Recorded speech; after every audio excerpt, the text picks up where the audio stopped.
Hello everybody, my name is Joshua and I'd like to welcome you back to another episode of Coffee, Cats, and King, where we will discuss books, both new and old. I will share with you pictures of my cats who will make you wish they were your cats, and I will drink enough coffee for me and everybody watching.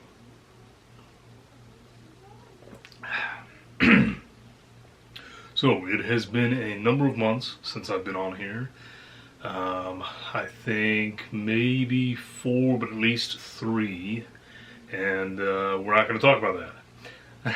I'm here today. I'm hoping to do this regularly again.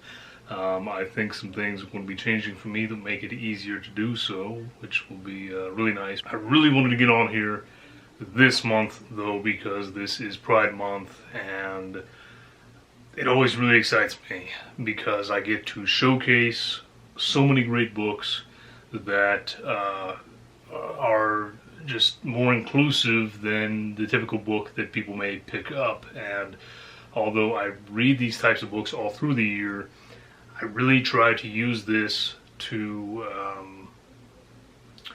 educate people on other books that they may not know about, authors they may not know about, that are in their own ways supporting those of the Pride community. So that's what this is about, and it's why it was so important for me to start filming as of June here. So I apologize in advance if I'm somewhat rusty, but we're just going to see how this goes.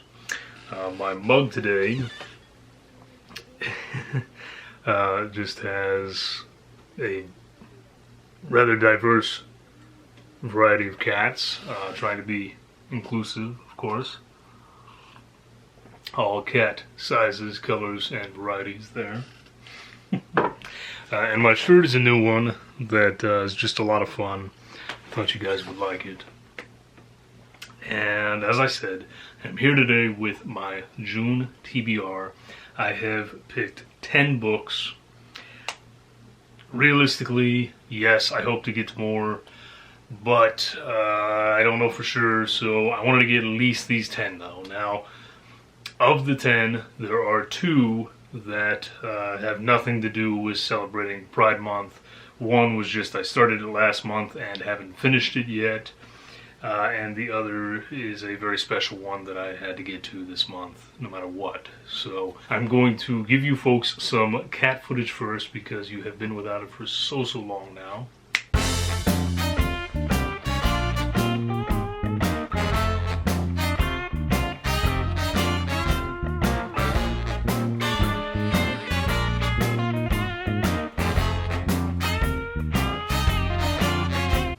And we are going to go on and get into the books. So the first one, like I said, has nothing to do with celebrating Pride Month. It's just I started reading it last month, have not finished it yet. This was part of my 50 books that I had to read this year. It is a reread for me. I don't know how many times I've read it now, but it's always fun. It is the complete uncut version of The Stand.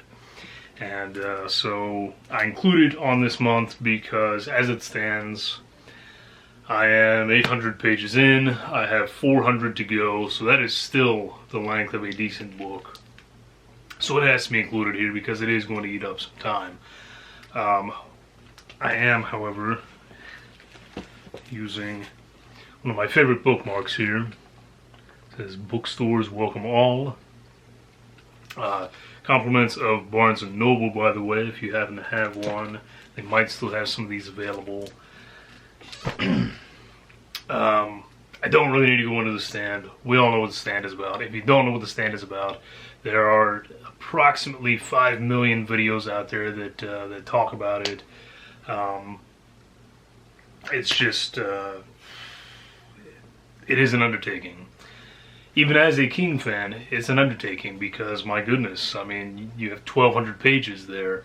But fantastic read. Anyway, enough about King. We're not here to talk about King today, for once, right?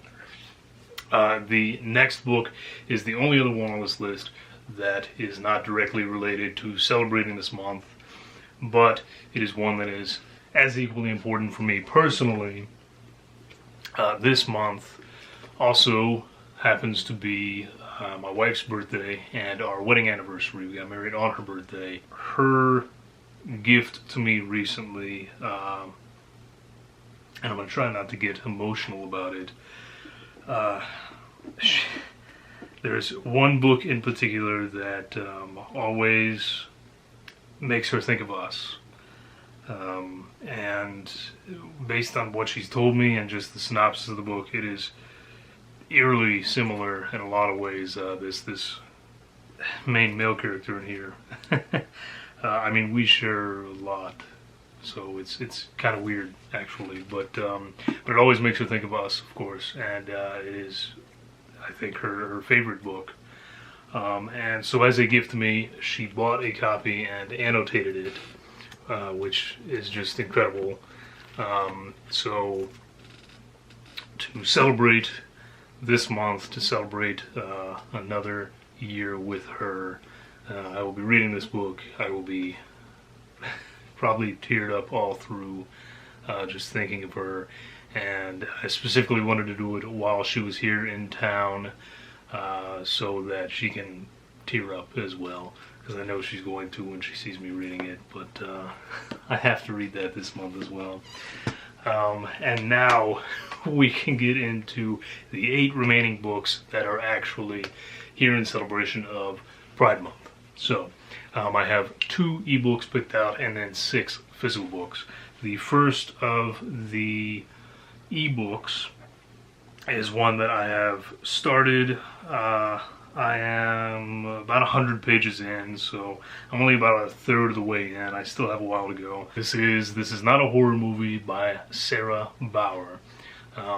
This book I was really excited for because it is about this 18-year-old who is vacationing in Florida. They vacation there every year. And he has this friend of his that he has had a crush on for years now, this jock that has no idea that he's gay, and so they're buddy-buddy. He kind of crushes on him all year long, and this year things just feel different. It is a romance, but in addition to that, there are horror elements, supernatural elements throughout. Our main character, Emery, is a big horror fan. He starts, the book starts off with him getting into an argument with his sister and threatening to throw Salem's Lot at her, but then he decides not to because he's afraid that with the heft of the book it may actually hurt her. So a King fan right off. The guy already has my heart. There's a potential murder that has occurred. Some people have gone missing at this abandoned place near town that has just been bought out by some corporation that no one knows. And you're just slowly getting these parts. The horror is definitely not the focus here. The focus is on Emery and on his friend Connor. But I think as the book goes on, we are going to slowly bring in more of the horror elements. So I've had my eye on this one for a while, and I just thought, hey, let's make it this month. So far, really enjoying it. Like I said, I'm about a third of the way in, and these characters are just great. The banter is awesome. The main character, Emery, is just, he's constantly making me crack up. There are a lot of horror elements mixed in with this silly, sassy sort of romance. And I'm enjoying it for what it is. Now, the next ebook that I will be getting into doesn't sound quite as lighthearted and fun as This Is Not a Horror Movie has been so far. This is Rascal by J.H.D. with this awesome cover over here. And I'm going to read you the synopsis because it sells it to you better than I possibly could. It says, for queer teenager Jay, school is a jungle prowled by homophobic bullies. When Enya, a rumored Satanist, hands Jay a direct hotline to hell, a how-to book for summoning demons, Jay sees a way to punish his tormentors. Enter Rascal, a demon boy with charm, a wicked sense of humor, and a vendetta against his brother who stole Hell's crown. To Rascal, helping Jay is a perfect way to wreak havoc on Earth and win back his throne. As their twisted rampage escalates, Jay realizes that dallying with A devil is a perilous, thrilling thing. Caught in a lustful entanglement with his enchanted boyfriend and rascal, Jay's quest for revenge spirals dangerously out of control. In hell, as on earth, everything has its price, and if Jay isn't careful, his fixation on vengeance may demand the ultimate sacrifice, his immortal soul. So, sounds like there is, again, kind of romance elements, which is interesting. I didn't necessarily intend for that to be a theme here as well, but I guess it works out because I'm starting out with this romance from Paige here. And again, hey, we're celebrating Pride Month. We're celebrating sexuality of all natures. So why not get some romance in there with some very obvious horror as well in this case. So like I said, where I think this is not a horror movie, it is much more lighthearted. This one I think is a little rougher around the edges from what I understand, but when I saw the cover of this book, I didn't even know what the book was about originally. I saw the cover and knew immediately that I was going to read this book because the cover just, I mean, come on, you know, it sells itself. So I didn't even realize until until I read the synopsis that it was so perfect for this month. So really excited that I was able to find it when I did, that it popped up on my feed for some reason. Never heard of the author, but really excited to get into this one. Those are my two ebooks, so let's go on and kind of quickly get into the physical books. Like I said, we talked about this and The Stand. I didn't really give you a synopsis on this, but if you're interested, I'll put some information down below. If you are a romance fan, like I said, this is Paige's favorite. I think because so many elements kind of mirror our relationship. So I do this as if she's here back behind me somewhere. She's here in spirit, I guess. But so after that, I'm getting into a new release. This one just came out, I think last month, maybe the month before. And I believe this is also a debut. So yes it is. The debut. This is Noah Medlock with A Botanical Daughter. It is basically two gardeners who are carrying on a secret affair because if anyone finds out that these two men are together, they will kill them. This is Victorian London, and they are not going to have homosexuality occurring, or as it's sold in the book anyway. So they're both gardeners, and they kind of use that garden as their safe space to be together. Somehow or another, one of them gets the idea to essentially breed these plants in a sort of Frankenstein manner to build them their daughter, and that's exactly what they do. So yeah, queer gardening Frankenstein. That's how this book was sold, and I'm kind of looking forward to it. I'm very intrigued.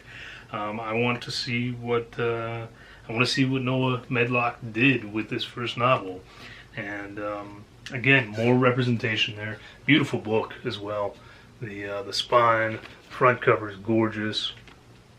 So really looking forward to that. This next one has been around for a while now, and I think for a while there are a lot of people reading this one, and I never got a chance. But this is actually a YA, if I'm not mistaken.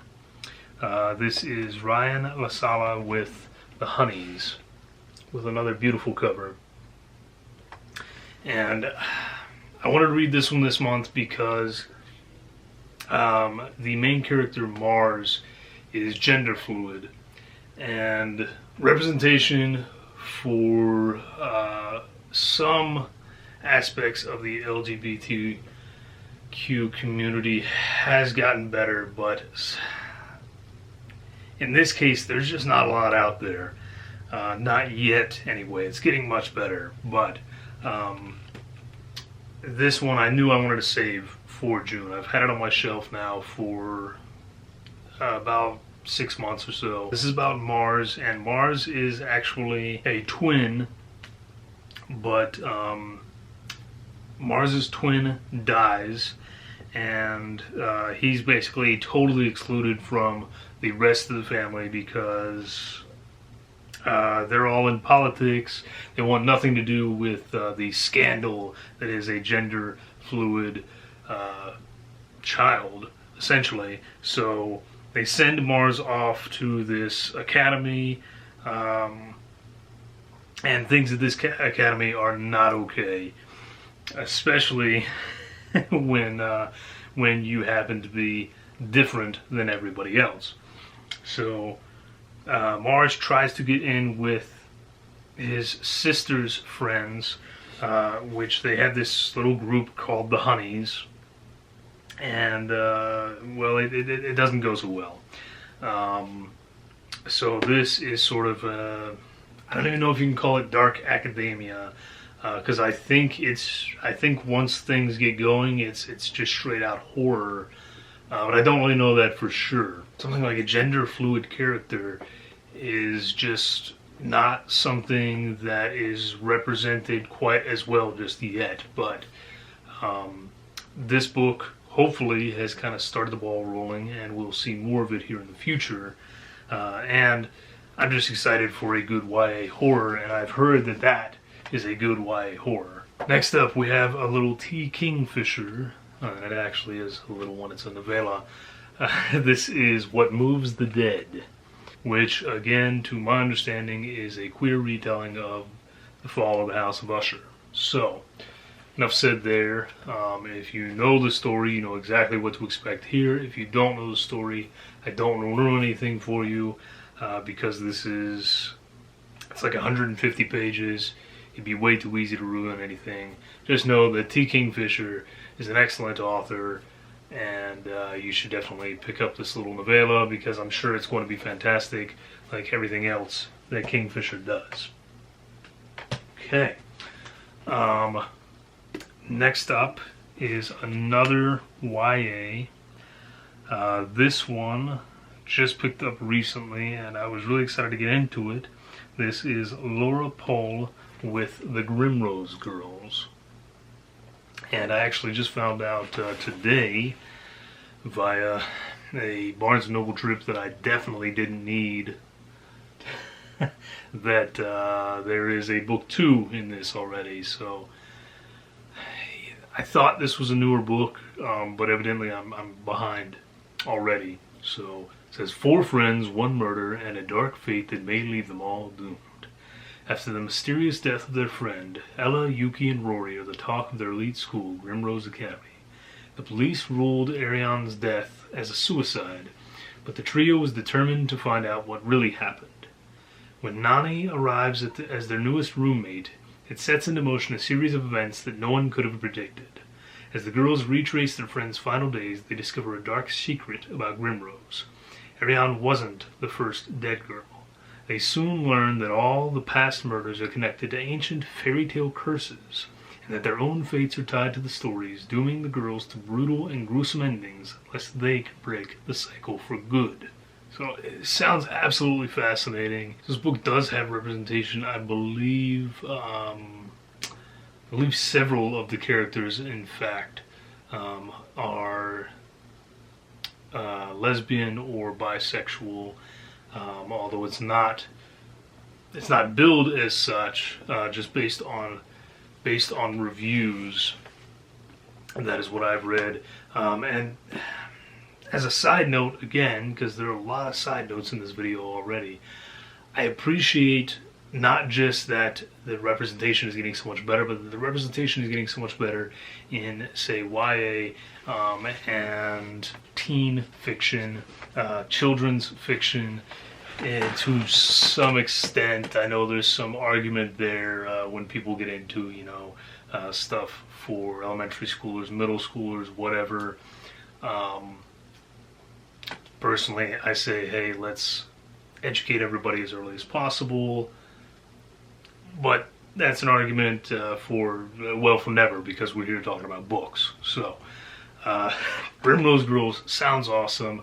When there are fairy tale elements, sort of fractured fairy tales, always I will pick up that book. Always. So, very much looking forward to that one as well. Next up is the start of a trilogy. And this, I have the full trilogy over here. It's actually part of the 50 books that I have to get to this year. This is the first one. It is Sully Beach and the Dying Light. This is dark fantasy / horror by Skelly Harrington back here. They are super cool. They have a Sphinx cat that is a jerk. And I haven't read anything from Skelly Harrington yet, but I'm a little jealous of their name because it immediately makes me think of Jack Skellington. And, Nightmare Before Christmas is just a timeless classic. This book is about poor Sully Beach, who basically has this random woman die on her property, and this woman had these weird powers that then transfer to Sully, whether Sully wants it or not. And as soon as people realize Sully has these powers, the bad guys start coming out, the monsters start showing up, and Sully is just kind of stuck in the mix. This was a Kickstarter thing from sometime last year. I was incredibly excited to get to them, then never got to read them, so that's why I made it a point for this year. This sounded like a fantastic trilogy, and I'm really excited to get into it. I have one more book to show you, but I might actually end up reading this last in the month, so that I can jump right into the other books in the series. But definitely check this out if you are a dark fantasy or horror fan, supernatural fan. Got my bookmark here from Skelly, and I am super excited to jump into this and see what they accomplished with their first trilogy. And then the final book that I want to talk about is another reread. I started with a reread with The Stand. I'm ending with a reread, although I've only read this one other time. This is Edgar Cantero with Meddling Kids. Now, I will say, a lot of people do not like this book. Not the cover, because the cover, there's no denying that the cover is just awesome. But a lot of people don't like this book. I'm not sure why. Just difference of opinions there, as always. But this is basically Scooby-Doo for adults, mixed with some eldritch creatures from Lovecraftian mythos. And the Velma and Daphne characters, in this case, finally get together as they should have years ago in Scooby-Doo. There you go. I have, as quickly as possible, summed this up for you. If any of that sounds good to you, I encourage you to pick up this book. Again, though, check out the reviews, because a lot of people love it like I do. A lot of people hate it. It's just one of those books, I guess. But I encourage you to give it a read. I was a huge Scooby-Doo fan, still am, honestly. Even at 30 years old, I will watch some Scooby-Doo if I get the chance. And so anytime you can get something else in that realm that's more adult, I'm immediately excited. I had this book pre-ordered when it first came out. That was years ago now. I read it and loved it then. Finally got myself a new copy because I gave mine to someone else to read. And I'm very much looking forward to getting back into this. and seeing if maybe my opinions have also changed in the last few years. Maybe there's something that I just overlooked back then that other people are seeing now. But again, Scooby-Doo with Lovecraftian mythos. What else can I say to sell it? Okay, this has been a very long video, but it has been a very long time coming, so I guess it kind of balances out.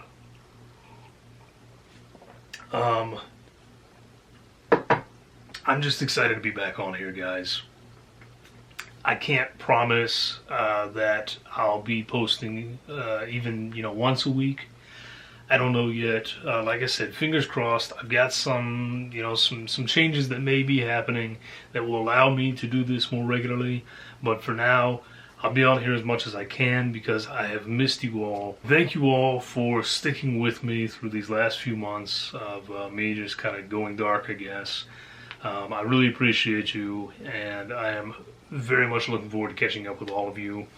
I hope that you stay safe, have a wonderful, wonderful week, wonderful month, wonderful year, and please comment below with some other book suggestions for me. I'm always looking for suggestions, and if you are looking for suggestions, do the same. Just give me a prompt or two. I will gladly give you suggestions down below. So that's all. I've talked enough. I'll be back soon, folks. Thank you all for joining me. Stay safe. Drink great coffee. Cheers.